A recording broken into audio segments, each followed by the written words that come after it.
Hilchos Yibum Vachalitzah Perek Shvi'i. The laws of the levirate marriage and the Chalitza procedure, chapter 7.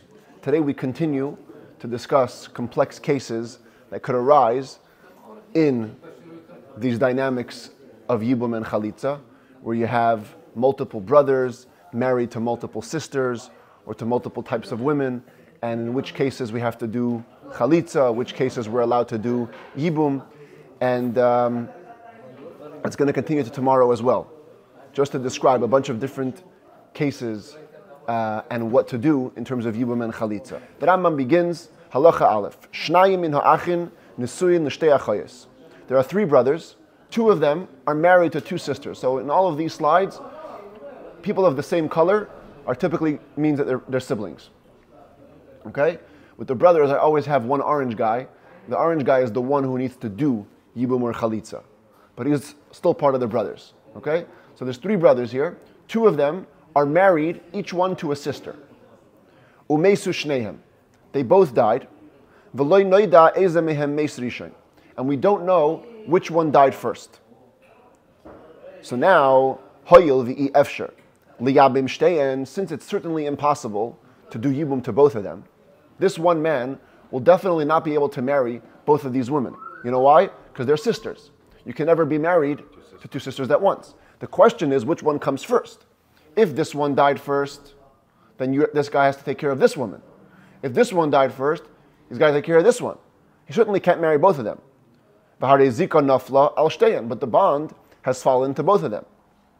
So what do? We simply have this guy do chalitza with them both. Now both, because they're coming from two different households. They were married to two different brothers. So he's got to take care of both of them. But he cannot do Yibum with both of them, so he has to do chalitza with both of them.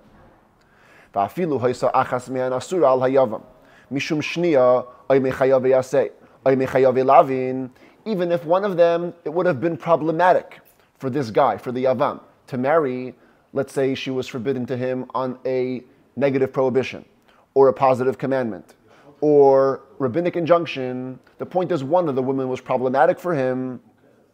So typically in that case, when one of the women is problematic, you ignore that one and you deal with the other one. Says the Rambam, in this case, you still need to do chalitza with them both. You can't say, oh, one of them is a problem, so I'll marry the other one. No, because biblically, you can do Yibum with both of them. So when the rabbis came in and interrupted that, they said you have to do chalitza, you have to make up for both of them. You need to take care of both of them in terms of chalitza. But if one of them was a full-on erva, full-on biblical prohibition on pain of karet,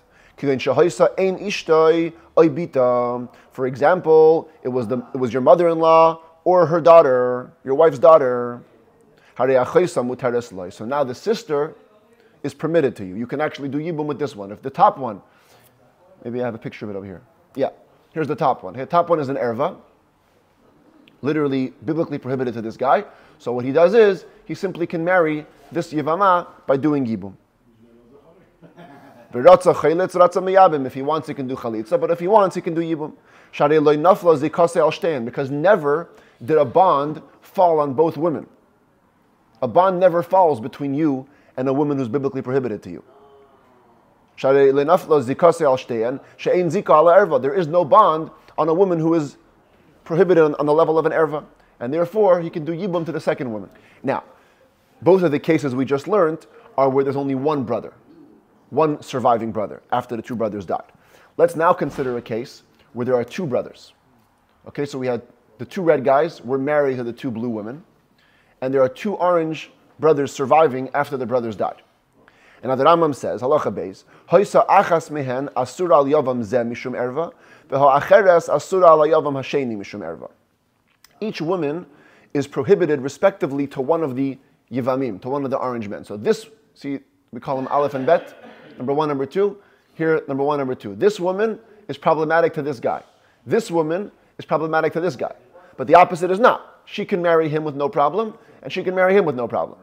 So what do? Says the Rambam, Ha'asura lozeh muteres le'achiv.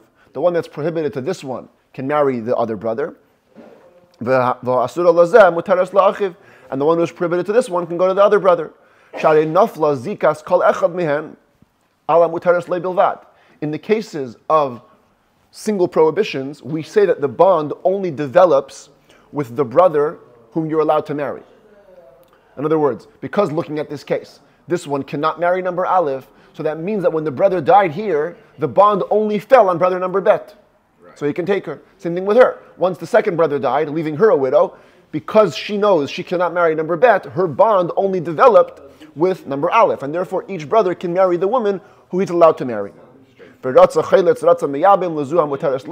has the choice, of course. You could do Chalitza or Yibum, but the point is, Yibum is an option. You can fully marry the woman who isn't problematic. Halacha Gimel. Meis echad min ha'achin v'nafla ishtoi liyibum. So here, I don't have animation, so I can't really show you the steps, but let's try to imagine it, okay? This brother, the top brother, died, leaving his wife to Yibum. Technically, to both of the brothers, because this brother was still alive when the first brother passed away. The achar kach meis sheni v'nafla ishtoi liyibum, and only then did the second brother pass away, and his wife now falls to Yibum, shehi achois harishayna, but she's a sister of the first one. V'harei kayamis, and they're both alive. Again, ignore this X, it's going to develop later. They're both alive. Shteyan cheltzes v'lei misyabmais k'mei shebeyarnu. Both of them need to do Chalitza and not Yibum, as we just explained in the beginning of the chapter. In this case, what happens is, when this brother dies, this woman kind of becomes a second wife, a co-wife of this brother. And then, when this guy dies, what happens is, this brother has what's called zikat. There's like two women waiting for him. Two sisters that cannot, he cannot marry both of them. So what he has to do is do chalitza to them both. Okay? But what if, halacha dalid meisa ha'achreina? What if, after this case develops, the second woman dies? So the whole problem, what was holding these two women back from doing Yibum together was because they're sisters. Say one of them dies, so now only one woman remains. She's a single sister. Says the Rambam, Chazra harishayna lehatera. The first one goes back to being permitted. V'chalitzah oy misyabemes. She can do Chalitza or Yibum as she desires, because she's only one sister remaining for this one brother. Meisa harishayna. But if it were to be, where's my slide over here? If the first one were to die, there you go. Because she was the one who became a widow first. Okay? Attached herself to this woman, became her co-wife.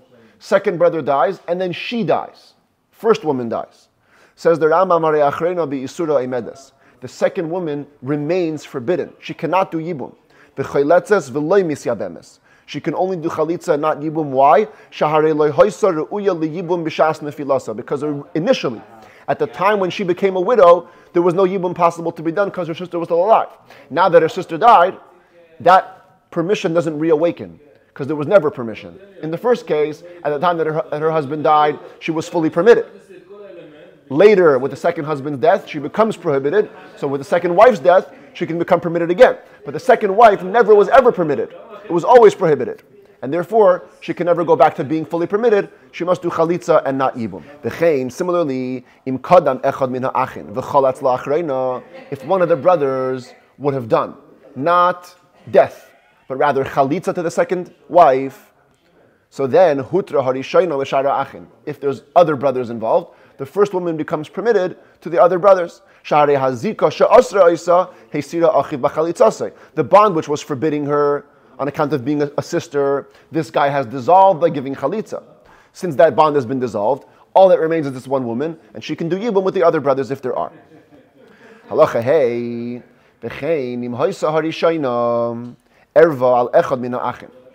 let's go back to this case. You have two brothers married to two wives. One of them dies first, the other one dies second. One of them is an erva on one of the brothers. So you can see you have Aleph and Bet, and this is an erva to Aleph.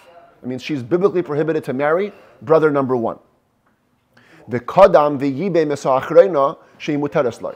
So this brother number Aleph, he sees the situation, goes, you know what, okay, fine. I can't marry this woman, I'm going to marry this one. Does Yibum with the second woman. Hutra harishayna l'shara achin. By doing that, and taking care of the bond between him and her, this woman, who is permitted to the second brother, is now actually able to do a full Yibum.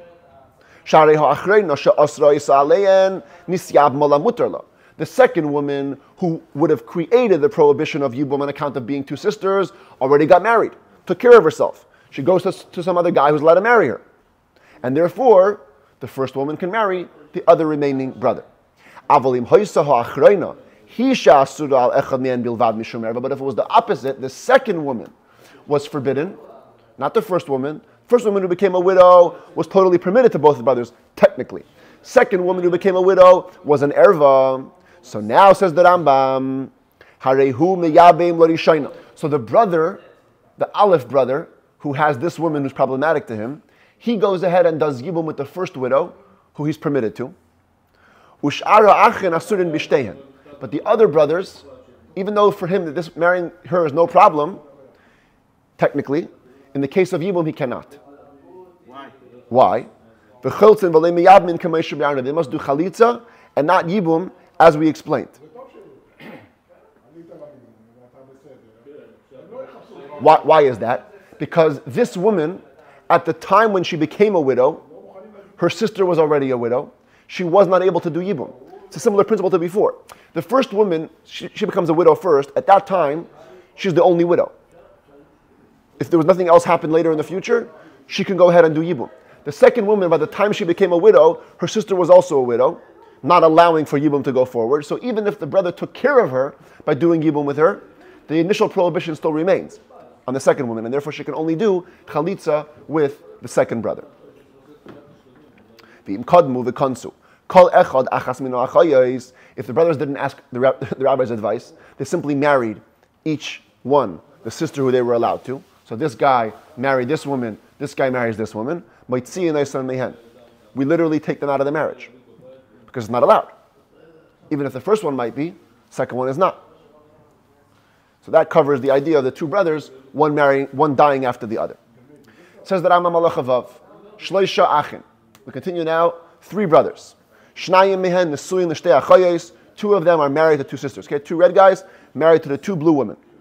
Meis echad mibale achayos. One of the husbands of the sisters, the top red guy, dies, leaving his other two brothers to take care of his wife. V'asa hashlishi biyavimtei maimer. So because this guy was already married, Mr. Orange brother said, you know what, I'll take care of her. And he gives her ma'amar. That's the formal acquisition, the formal ring, to begin the process of Yibum. Unfortunately, they're still in the middle of the 30 days of mourning, and this guy dies as well. Second guy dies. Where am I? Right over here.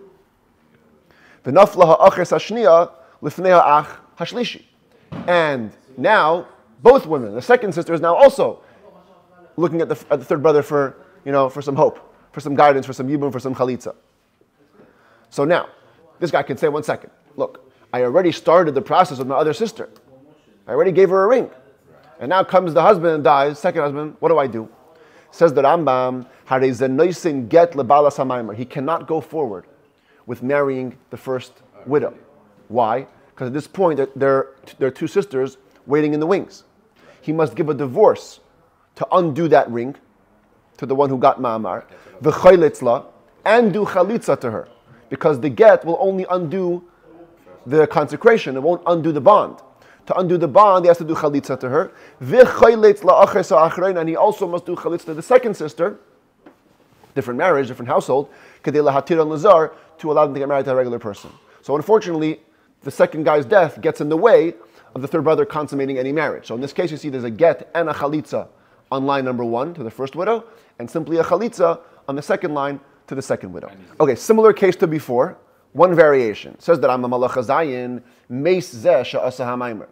Instead of this screen, here's what developed. There was 3 brothers, first guy died, third brother gave the ring to the wife, and then he died. Meis zeh she'asa ha'maimer. The one who did ma'amar died, v'hoy saloi isha acheres, and he had a wife also. So now watch what's happening. The only brother remaining is the middle brother. V'naflu shteyan lifnei baal ha'achos. Both wives are now waiting for this guy to take some action. Because this guy's done. He died. So this ring is canceled. Goodbye. Now you have a sister and a regular woman. What does this guy do? Balas hamaymer, ptura min hachalitza min hayibum. So here's what happens. This woman can literally go home. She's free to go. Why? Shaharehi achais ishtay. She is, to this man, his sister-in-law. There's no way he can marry her. And if you can't marry, you don't do chalitza either. You just go home free. This woman, she must do something, but only chalitza, not yibum. You know why? Because in a way, think about it.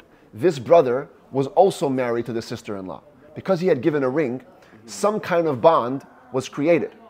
Which means that the sister-in-law was also the co-wife of this brother.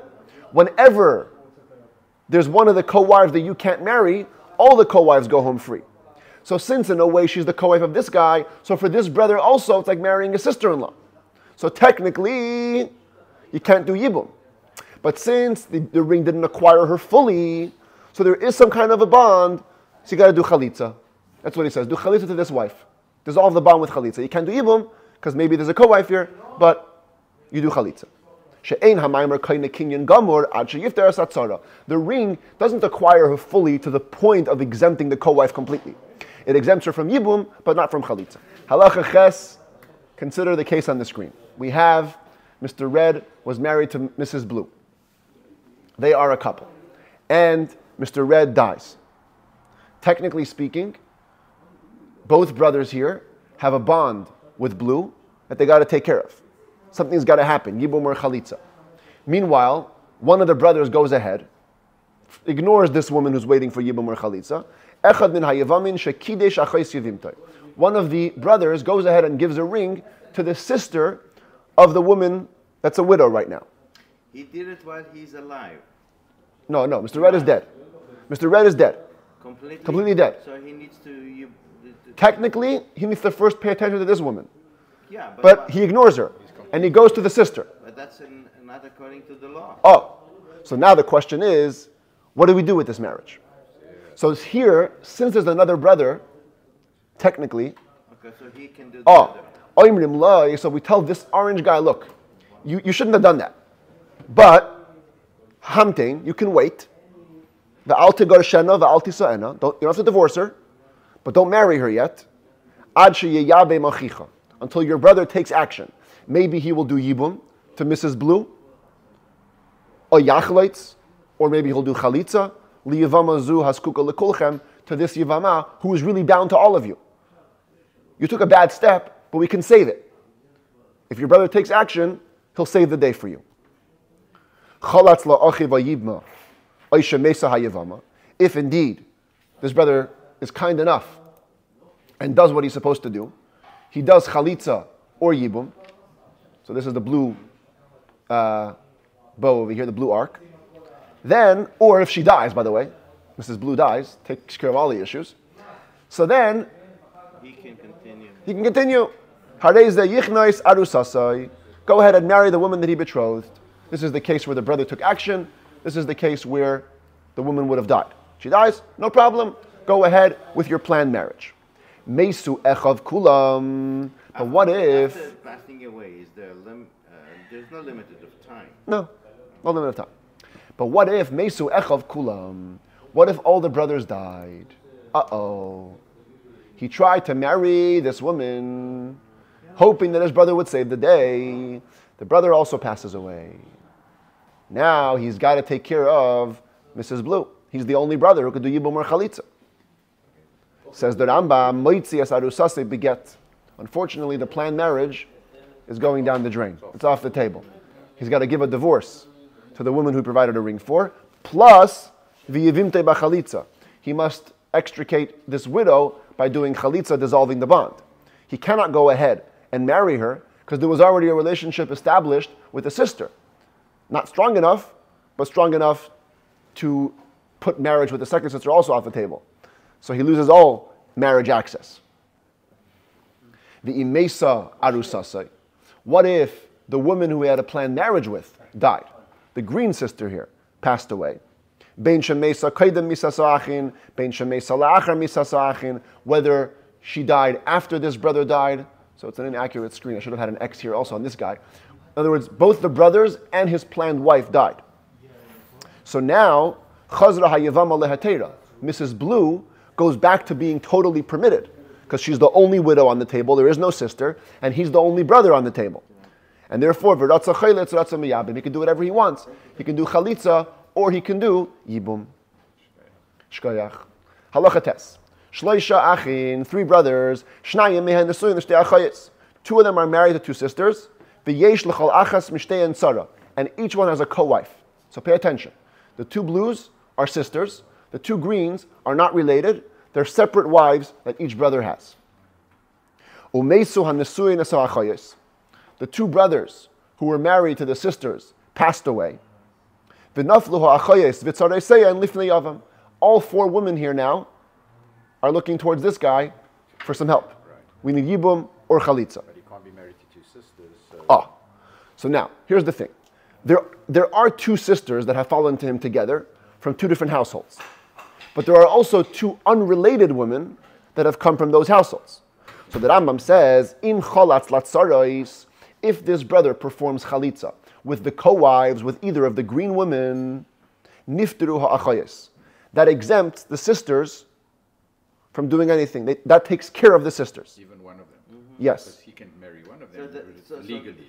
they can marry Zara. Exactly. Once he does Chalitza to the 2 green women, the 2 blues are also free to go. Avolim cholatz la'achayis. But if he only did Chalitza to the 2 blues, to the sisters, loy nifteru tzareseyan ad sheyicholtzu atzares. The greens are not free to go till they themselves also get a Chalitza. Why? Because goes back to what we learned in chapter 5. There are 2 kinds of chalitzas. There's chalitza me'ula, a totally beneficial chalitza, and a chalitza pechusa, a low-level chalitza. When you do chalitza to 2 women who are related, who you really can't marry, there's a lower level of chalitza, and it doesn't exempt all the other women in the mix.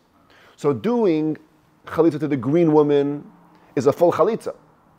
That can exempt. But the sister's not. And Pesha chalitza sachaya, says the Rambam, chalitza she'ena me'ula.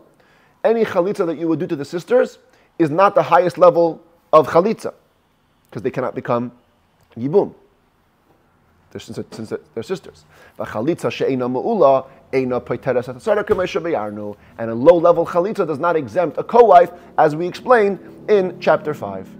So therefore, rather do chalitza to the green woman and thereby exempt the sisters. But if you did it to the sisters, you got to do it again to the green woman. It says that it seems to me the same law would apply. If 2 women came from one house, not like over here where you have 2 sisters coming from 2 different homes. 2 women came from one house. One of them is forbidden on some level to the yavam, either because it's a rabbinic prohibition or a positive commandment or a negative commandment. If you do chalitza to the one who's forbidden to you, it doesn't exempt the one who's permitted to you. But if you do chalitza to the one who's permitted to you, it does exempt the one who's forbidden to you. Same principle. Like, in other words, imagine the green and blue not being sister and regular woman, but being a regular woman and someone prohibited to you. Same principle. Prohibited to you is a weaker chalitza. If you only do it to her, you got to redo it to the other one as well. Do it to the other one, you're good for this one. Halacha Yud Aleph Shloisha Achin. Another little complex case over here. Follow the steps here on the screen. You see the numbers. You have 3 brothers. Shnayim mehen nesuyin shtei achayos v'ashlishi nasuyin nachris. 2 of them are married to 2 sisters. 1 of them is married to a stranger. Again, nachri doesn't mean a guy. It means it's just a 3rd wife, not related. So 2 sisters here, not related over here. Meis echad mibali achayos. Number 1, one of the wives of the sisters died. Okay? What happens? His wife now falls to Yibum. Certainly this brother cannot take her in marriage. That's his wife's sister. So what happened here is the Yibum hanasui nachris as ishtay. So the one who was married to the stranger did Yibum to the wife. Number 2. Okay? He does Yibum to this wife. All good. Totally fine. The achar kach mesa ishtay shel sheni. Then number 3, the wife, this wife of the second guy, dies. So now there can be no future problems of sister. 2 sisters, because she's dead. So number 3, she's dead. The achar kach, meis hashlishi. And then number 4 is the orange guy dies. Now keep track, the orange guy is now married at this point to 2 wives. To the green woman, and he has taken this woman in Yibum. Now he passes away. Both wives have now fallen to the only surviving brother. The 2 wives now fall to the second brother who now has no wife. He can do the Yibum? Says the Rambam, that's the question. Fascinatingly, both women go home free. They're both exempt. Ha'achas, the one woman, that's reference to this one,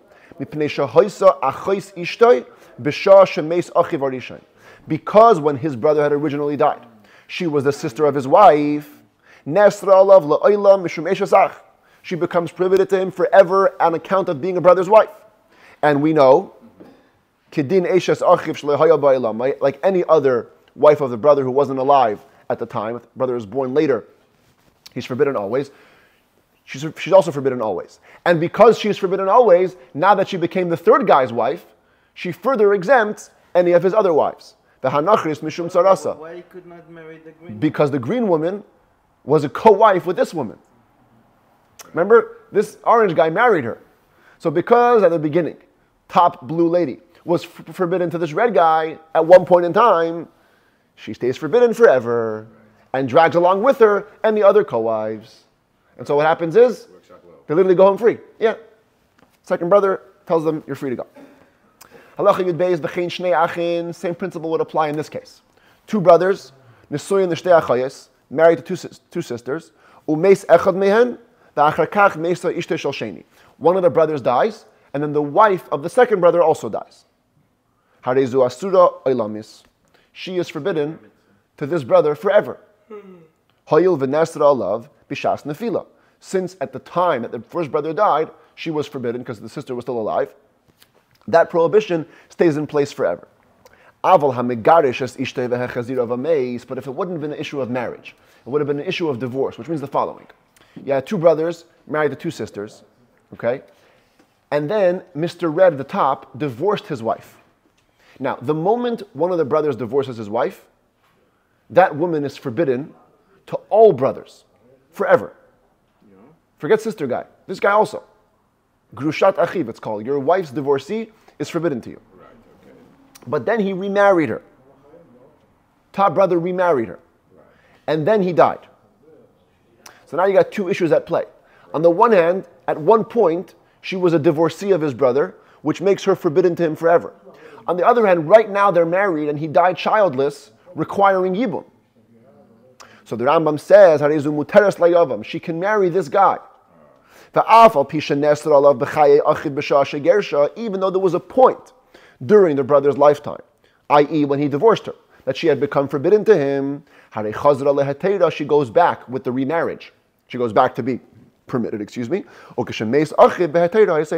When the brother died, she was in a state of permissiveness. Because the state of being married and dying childless is what forces her to do Yibum.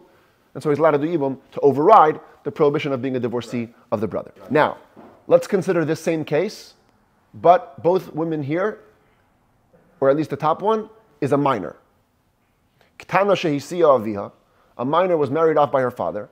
The gersha baila v'hechazira v'ames. The husband divorces her. At that time, she becomes forbidden to all the brothers. Then he remarries her. Now she's back permitted. But he dies. Va'adayin hi ktana, and she's still a minor. Harezu asura layavam. Now she's actually forbidden to do Yibum. Well, we just said with the adult. Why? With the adult, we just said it's fine. Remarrying is fine. Reestablishes the permission. Says that I'm here. When you divorce a minor who was married by her father, it's a complete biblical divorce. Because her father had married her off, fully binding marriage, fully binding divorce. But when the husband remarried her as a minor, that wasn't a complete return. Consecrating a child doesn't have a full effect, as we explained. So we can't say that when he remarried her, she goes back, she reestablishes her permissiveness. No, she doesn't. She reestablishes a new marriage, which isn't such a full marriage. And what we have to really look at is the fact that she's the divorcee of the husband, which is forbidden to the brothers. Finally, there is something good for her. V'hu hadin lemegarish pikachas v'nischarsha v'hechazira.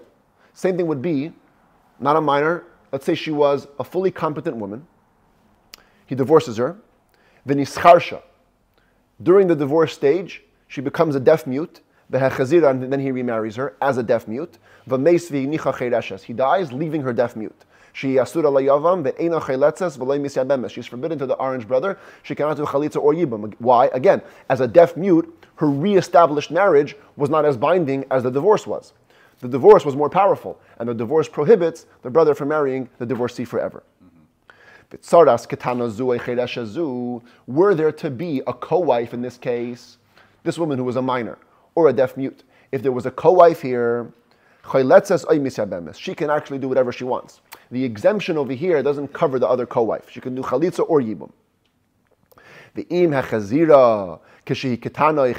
Now, what if the husband had remarried her as a minor, as a deaf mute? And then she became an adult, or became healed again, while remarried the second time. Then the husband dies, she can marry the brother again. Because the whole idea is that as long as the marriage can reestablish the full permissiveness, you can go ahead and marry the brother when the husband dies. In this case, yes, when the marriage happened, she was a child or deaf mute, and the marriage wasn't fully binding, but the moment she reaches majority or becomes healed, the marriage does go back to being fully binding, in which case, he's basically considered to be fully married. We ignore the divorce that happened before, and the brother can marry in the case of death. Halacha Tezvav. Shnei achin nisuyin nishtei achayis. Okay? Two brothers married to two sisters. Hayu shteyen kitanais haru'uyes lemoyin. And both were minors. That's the first case here. Both were minors. So they're small, they're mini because they're minors. Both were minors. Such minors that could undo a marriage simply by doing refusal, mi'un. Oy chershes. Or they were both deaf mutes. That's this case here. Umeis echad mehem. And one of the brothers dies. Teitzei mishum achais isha. So what happens is, because these two are sisters, they just simply are exempt on account of being their brothers. Basically, it's his wife's. Yeah, it's his wife's sister. Uptura min chalitza or min yibum, and they're exempt from yibum and chalitza. Okay, there shouldn't really be this third guy here. The issue is that these two brothers, even though they're minors or deaf mutes, we don't care. Bottom line is they're sisters; they're exempt. Hayu achas gedola v'achas ketana. If one of them was an adult and one of them was a minor, third case over here, umeis bala ketana, if the husband of the minor passes away, teitze mishum achais isha, uptura min chalitza min yibum. This one simply is a sister, and there's nothing to do. You're totally exempt. Meis bala gedola, but if the husband of the older woman dies, so here we'd actually prefer for her to do yibum with this brother, because she's a full adult. There's a problem. He's married to the minor sister. So we do a trick. We tell this woman, the minor, declare refusal, dissolve your marriage, make as if you're never married to this brother, and boom, he's free to do yibum or chalitza with the top one. So the top woman, the adult woman, could be permitted to marry the brother who was originally married to the sister, but now it's undone. So why the orange couldn't perform? Yeah, so that's my mistake. The orange is not in the case. He's not meant to be there. Yeah, it's a good point. The whole case is talking about the two brothers who are the husbands of the two sisters. Tezayin. Shnei achin chershin nisuin l'shtei achayos pikchos oy chershes. Two deaf-mute brothers. Okay? Two deaf-mute brothers. Married to two women who are normal. Oy chershes. Or two women who are deaf, mute. Oy achas pikachas va'achas chereshes. Or one of them is healthy and one of them is deaf mute. B'chein, or the opposite case. Shtei achayos chershes. Two women who are deaf mute. Nisuais are married either l'shnei achin pikchin, to two competent men, oy chershin, or two deaf mute men, oy echad pikeach ve'echad cheresh, or one competent and one deaf mute. The point is, in all the marriages, somebody's deaf mute. Pay attention. In the first case, the husbands are both deaf mute. Second case, the wives are both deaf mute. In every variation, somebody in the marriage is deaf mute. Deaf mute marriages are considered less binding than a regular marriage. And therefore, says the Rambam, in either case, one of the brothers dies, ishtoi petura min achalitza min Yibum mishum achais ishtoi. The wife, whoever she is, whatever circumstance she is, will always be exempt to the other brother on account of being his wife's sister. Shari ein nisui echad me'an nisuin gemurin. None of the marriages were complete marriages. And therefore, tell the other woman, just go free, you can go marry whoever you want. Halacha Yud Zayin. Shnei achin, echad pikeach ve'echad cheresh. Now, in the last case, somebody was always deaf-mute. Over here, there's two brothers. One is regular, one is deaf-mute. Nisui nishtei achayis pikchais, oy achas pikachas va'achas chereshes, v'area pikachas ye'eshes apikeach. Either they're married to two normal people, or they're married, one normal, one deaf-mute, normal to normal, deaf-mute to deaf-mute. Meis hacheresh, so in this case, if the deaf-mute guy passes away, whatever circumstance his wife is, whether in this case where she's totally competent, or in this case where she's deaf-mute, teitzei ishtoi mishum achais isha. She is free to go. This brother cannot marry her because it's the wife's sister. Meis hapikeach. But if this guy dies, here's the case here. No. Here, if this guy dies, he's the normal guy. So now there's a bit of a problem for the deaf-mute. Ho yil v'nisui apikeach shemes. Nisuin gemurim, since the marriage that he had was a full marriage. The zika zehacheresh gemuram, and therefore the bond that falls onto the deaf-mute is a complete bond. It's coming from a complete marriage. V'nisui acheresh ein nisuin gemurin, and his original wife wasn't married to him fully. So an unfortunate event results. She has to take the... Yes. He has to take the deaf-mute has to divorce his current wife, who he isn't married to fully, because the sister is bound to him on a higher level bond than his own marriage.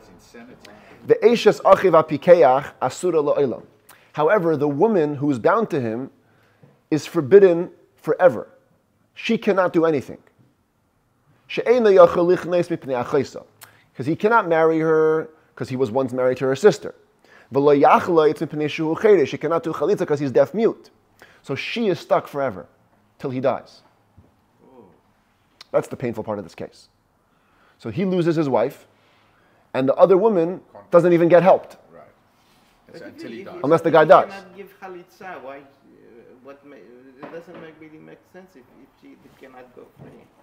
Because, see, here the issue with chalitza is not a biblical relationship issue. It's not like an erva issue. Erva should go free to go. Here, she needs to do chalitza. She's totally normal. He's deaf-mute. He can't do it. So she stays trapped. She was waiting until he died, and then what? So is the orange guy in the picture? No. No orange guy in the picture. I should have erased him. He's a big distraction. So, Rabbi, a quick question: if they weren't sisters, and the guy still has his condition, he can't do chalitza either with her because of his condition. Would he be able to marry? Yes. This is really tragic. That's the whole thing. If they weren't sisters, then he could marry her. But it still wouldn't be a full marriage. Wouldn't be a full marriage. Fine, but at least Yibum is allowed. And then because there's no problem with the sister, but here's a problem with the sister. Now, the Rambam asks an interesting question. There is a principle that when a child is under bar mitzvah and he's doing something forbidden, the court doesn't have to stop him. He's a minor. Yeah, he's a minor. The father should educate him, but the court doesn't have an obligation to stop him. So now a deaf-mute is considered in many areas like a minor in halacha. So the Rambam asks, why do we have to have this tragic end? Why did the sages decree for the deaf-mute man to divorce his current wife, who's deaf-mute also? They're not really A full marriage. no, they don't even have full obligation in Torah and mitzvahs.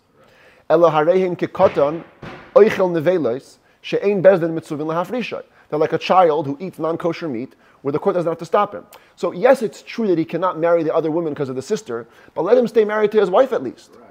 So what? There's a bond. Okay, there's a bond, but he's like a child. Let him commit. Let him continue doing the avera, and the court doesn't have to intervene. So the Rambam says, because it's a big issue here. Amru Chachamim, the sages said, Im teishev ishta imay. If we're going to let the woman stay with the deaf-mute, what's going to happen? Nimtzeis achoisa nises lazar. the sister is going to go free because she's the sister of the wife. Once there's an erva involved, you don't do anything. You simply let her go free. But that's going to lead people to think, people are going to say, Niftara mishum achayis isha. This woman walked free because she was the sister of his wife. Which means that the deaf-mute's marriage was complete. People are going to mistakenly interpret the power of a deaf-mute's marriage. They're going to say, look, it was so powerful that when his wife's sister fell to him for Yibum, he let her go. That's not true. A deaf-mute's marriage originally wasn't so powerful. It's going to lead to a mistaken conclusion. Therefore, the deaf-mute must divorce his wife with a divorce to facilitate the situation where she becomes forbidden forever, and people will now understand, the reason this happened is because the deaf-mute's marriage wasn't complete. So and they're going to know all the proper halachas. He has to divorce this woman to show the whole world that a deaf-mute's marriage isn't powerful. Yes. Halacha yutes. Two brothers that are normal are married to two sisters. Achas pikachas va'achas chereshes. One is normal and one is deaf-mute. Meis bal hachereshes. If the husband of the deaf-mute died, so his marriage wasn't anyway a full marriage. Bottom line is, she's the sister of the other wife. Teitze mishum achesisha. She's free because she's the wife's sister. Meis bal pikachas. But if the husband of the normal woman died, moitzi est ishte hachereshes beget. He needs to divorce his current wife, the deaf-mute wife, and he must do chalitza to the other woman. Here, he can do chalitza and free her. Why? Because he's normal. In the other case, he was deaf-mute. Here he's normal, and therefore he can do chalitza at least, but he still needs to tragically divorce his own wife to show that his marriage is not a full marriage and he cannot do yibum. Halacha chaf. Shnei achin, two brothers, echad pikeach ve'echad cheresh. One is competent, one is deaf-mute. The deaf-mute is married to two women. Okay, the brother couldn't get a single woman. Deaf-mute guy has two wives. One of them is an erva, biblically prohibited to the normal competent man. The second one is not. Deaf-mute dies. Both women are exempt either way. If the marriage of the woman who was an erva is a full marriage, the second one, being a co-wife, is now fully exempt. The whole household is exempt to this brother. And if it's not a good marriage, because the deaf-mute issue, so then neither is her marriage a marriage, and they're all exempt because they're not fully married. So we can take advantage of the deaf-mute's marriage not being full to exempt them both in this case. If it's a full marriage, there's an erva involved. Not a full marriage, none of them are a full marriage. So go home. A person has a daughter who is deaf-mute, and the daughter is married to the brother who is normal. Okay? So you have over here a regular guy, Mr. Red. He is married to a woman. He also has a daughter who is deaf-mute, who's married to his brother, who is normal. That would be his uncle. Yes. Uncle can marry a niece. Sure you can. You can't marry an aunt, but an uncle and a niece can get married. So now he dies. This guy dies. So what does he have now? He has, a daughter has fallen to him with her co-wife. So the co-wife needs to do chalitza. Usually, an erva exempts her entire household. So typically, since it's your daughter, you shouldn't have to do anything with any other woman. But because she's deaf-mute, so her marriage isn't a full marriage, so we take her out of the picture. And there's another woman involved. She must do chalitza, not yibum. She'ein nisui achireshes nisuin gemurin, because the marriage with a deaf-mute wasn't a complete marriage. Chav Beis, the Rambam gives a concluding thought on the entire chapter. Kol makim she'amarnu ba'aloches elu shtei achayis. Anytime we use the expression in this chapter, two sisters, the point was only to bring out that they're related. So it could be just as well two sisters, or achas shtei achayos, or isha obita, or isha obas bita v'chayetza ben. It could be two sisters, mother and daughter, grandmother and granddaughter. Inyan advarim, the concept is shehin shtei nashim sha'achas mehen erva ima acheres. It's two women who are both an erva with each other. V'i efshar lisa shtein mishum erva. You cannot be married to both of them simultaneously on account of being an erva. That's the problem. Whenever we use the words wife of the Yivama, wife of the sister of the Yivama, sister of the wife. Echad achaisa, ima, ibita means sister, it means mother, it means daughter, same thing. Again, inyan advarim, the concept is achas mikreveiseha shein erva ima. One of the relatives who is an erva, that's the point. Therefore, you cannot be married to them simultaneously, and therefore all the problems or solutions in this chapter come up.